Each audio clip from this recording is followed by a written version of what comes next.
Hello everyone, my name is Kevin. Today I'm going to show you this image, this one called color space. Okay, define new function. Okay, we'll explain what is this. Alright, let's get into it. Okay, first thing first, you can download from here, or you also can press into the image.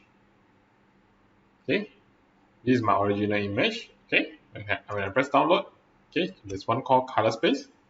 Once you press it, okay, that's for my case. I download inside this image folder. Okay, press save. Okay, once complete, okay, it will come inside your folder. Okay, you find where is your folder, which will look something like this.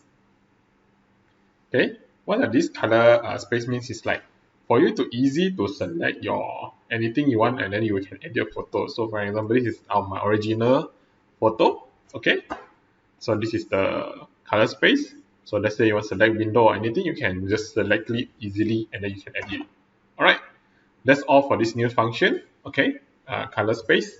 Alright, thanks for watching. Hit the like button and subscribe. Alright, thank you. Bye bye.